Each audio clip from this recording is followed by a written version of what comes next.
وہ لہراتا نظر آتا ہے حزب اللہ کا جھنڈا۔ تو تجربے سے یہ بات، ان حضرات کے تجربے سے یہ بات معلوم ہوئی کہ اگر مکتب منظم ہو،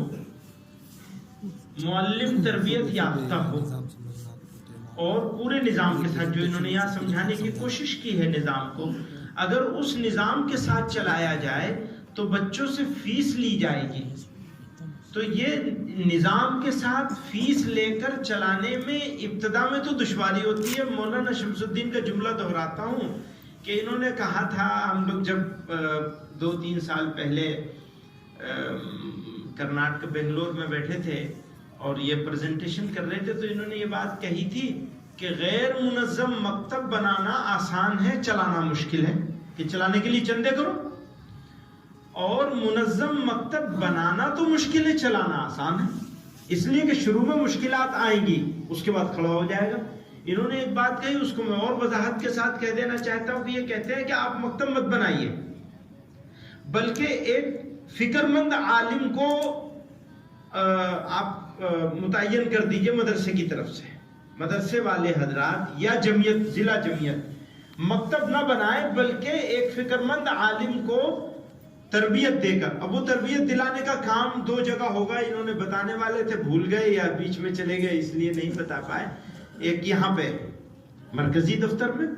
مولانا جمال صاحب اور مولانا خالد صاحبان ہیں، ان کا نمبر مل جائے گا، دینی تعلیم کے یہ لوگ یہاں کام دیکھتے ہیں، تو یہاں پہ بھی نظم ہوگا اس کا، اور بنگلور میں بھی ہوگا، ٹھیک ہے نا؟ یہی بتانا چاہتے تھے آپ۔ تو نمبر آپ بنگلور والوں کا بھی لے سکیں گے، تاکہ جنوب والے بنگلور میں کرا لیں اور شمال والے دلی میں کرا لیں۔ تو منظم ایک عالم کو متعین کریں، ان کو تربیت دلوائیں، وہ تربیت 2 دن کی ہوتی ہے غالباً، یہی چیز 2 دن میں سمجھائی جائے گی، 2 دن کی تربیت ہوتی ہے، وہ تربیت لوا لیں اور پھر اس عالم کے ذمہ کریں کہ آپ مکاتب قائم کیجئے۔ مکاتب قائم کرنا کیوں ضروری ہے؟ اتنی دیر سے مکتب کی بات ہو رہی ہے،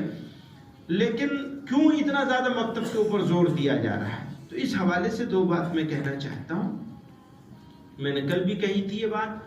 اور میں نے حضرات اکابر کی موجودگی میں یہ بات کہی تھی اس تمہید کے ساتھ کہ مجھے ایسا لگتا ہے، ہو سکتا ہے میں مبالغہ کر رہا ہوں، لیکن میں یہ بات کہنا چاہتا ہوں کہ مسلمانوں کی اس ملک میں بسنے والی جو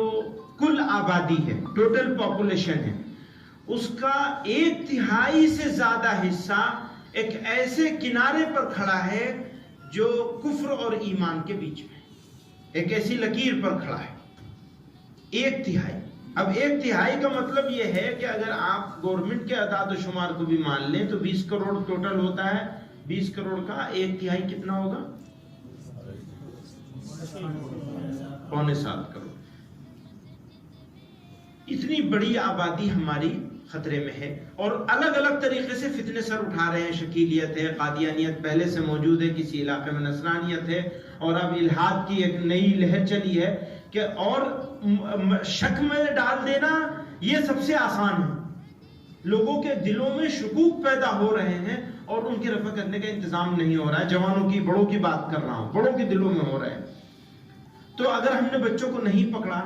اور ایسے والدین ہم بے شمار والدین جانتے ہیں اچھے علاقوں میں جو اس فکر میں ہیں کہ بھئی ہمارے علاقے میں ہمارے بچے کی تعلیم کا کیا ہوگا۔ مالدار لوگ ہیں، وہ معلم کو ڈھونڈ لیتے ہیں، امام صاحب کو کہہ دیتے ہیں، امام صاحب کو کوئی تربیت نہیں ہوتی، وہ جاتے ہیں، ان کی فکر بس یہ رہتی ہے کہ وہ مہینے کی جو ٹیوشن فیس ہے وہ مل جائے، پڑھانے کی وہ انفرادی پڑھائی ہوتی ہے، اس میں بھی بہت ساری برائیوں کا خطرہ رہتا ہے، اس انفرادی پڑھائی میں بھی، کہ کسی کے گھر جا کے پڑھا رہے ہیں۔ تو یہ ایک منظم مکاتب کا شروع کرنے کا ہمارے حضرت رحمۃ اللہ علیہ کے زمانے سے اس پر زور دیا جاتا رہا، اور اب الحمدللہ مولانا شمس الدین صاحب اور ان کی ٹیم نے اس کو منظم بھی کیا ہے۔ مولانا سلمان صاحب، مفتی سلمان صاحب نے اس کے اوپر پچھلے کچھ سالوں میں کافی محنت کی ہے۔ الحمدللہ یہ شعبہ جو اہم ترین شعبوں میں سے ہے، اپنے کھڑا ہو گیا ہے پچھلے۔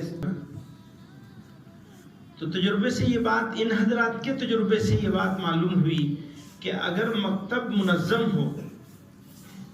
معلم تربیت یافتہ ہو، اور پورے نظام کے ساتھ جو انہوں نے یہاں سمجھانے کی کوشش کی ہے نظام کو، اگر